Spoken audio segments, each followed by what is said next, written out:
Hi everyone, and welcome to our news update. Today we have a packed show as we look at the latest developments making headlines around the world. So without further ado, let's jump right in.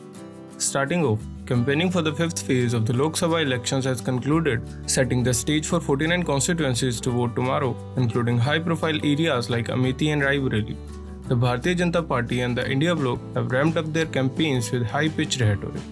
Prime Minister Modi has accused the Congress of wanting to allocate 15% of the budget to Muslims, a claim that has stirred controversy and debate. Meanwhile, Congress has promised to provide 10 kilograms of free food grains to the poor, a pledge aimed at addressing poverty and food insecurity. In a fierce attack, the BJP claimed that if elected, the Congress and Samajwadi Party would bulldoze the Ram Mandir, a sensitive and emotional issue for many voters. It's a high-stake claim meant to galvanize support among their base.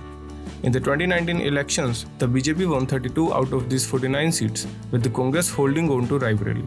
This time around, the BJP is contesting 40 seats, while the Congress is running in 18, with their allies contesting the remaining seats. A total of 695 candidates are in the fray, including 82 women. Among the key contestants are prominent figures like Rahul Gandhi, Smriti Irani, Rajnath Singh, and Omar Abdullah.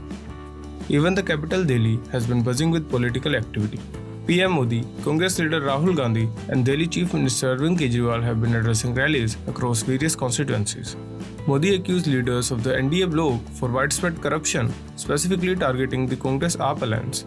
He cited their involvement in various scams and urged voters to support the BJP, emphasizing that the central government scheme haven't benefited Delhi residents due to the local government's non-implementation.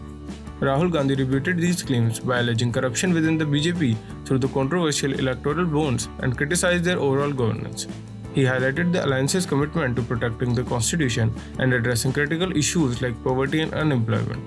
Arvind Kejriwal defended AAP against the corruption allegations, stressing that no evidence has been found against his party.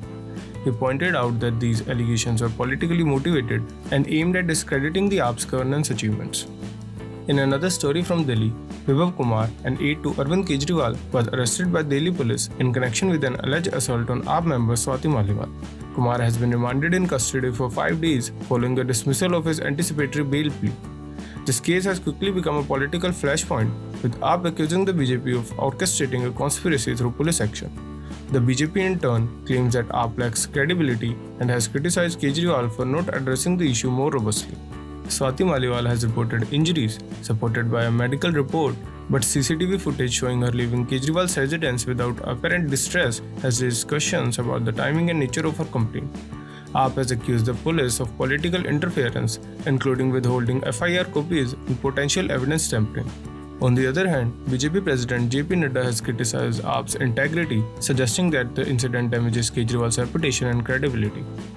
Switching focus to Karnataka, an arrest has been issued against Prajwal Revanna, the Hassan MP and JDS leader, in connection with a rape case. Revanna flew to Germany on April 27 amid these serious allegations, prompting Interpol to issue a blue-collar notice.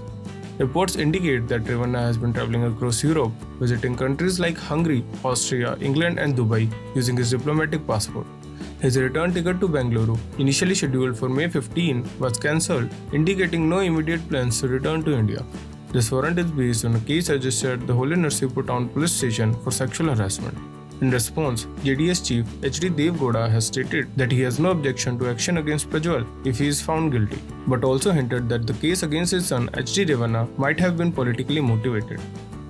In a tragic turn of events, a bus caught fire on the Kundli-Manesar-Palwal Expressway near Nuh in Haryana in the early hours of Saturday.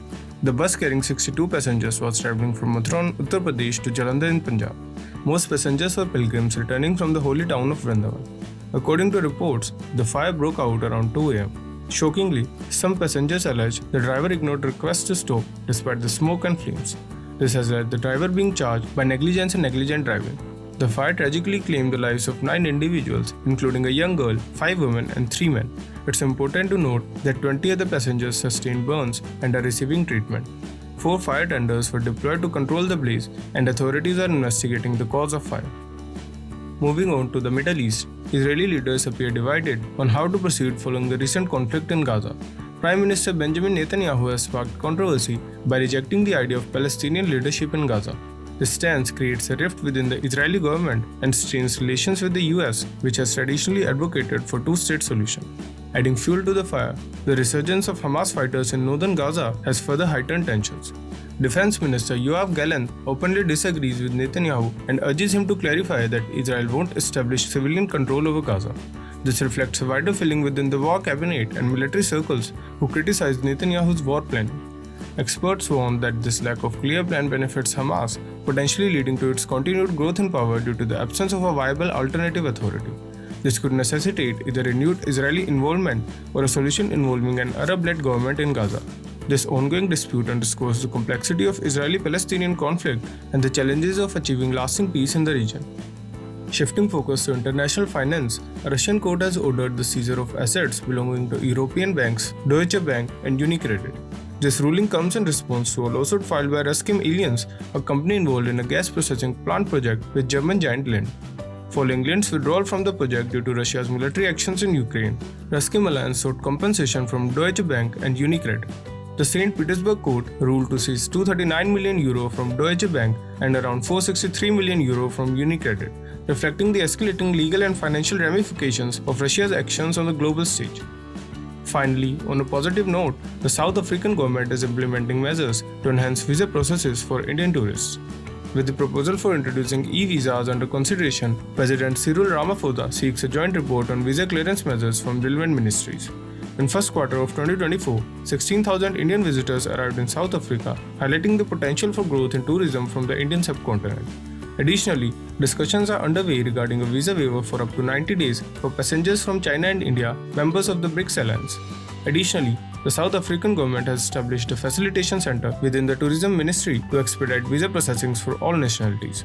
These initiatives, along with talks between South African Airways and Air India to increase flight frequency, demonstrate South Africa's commitment to strengthening tourism ties with India. And that concludes our today's news highlights. Stay tuned for more updates and don't forget to like, share and subscribe to our channel. This is Chronicle Daily signing off.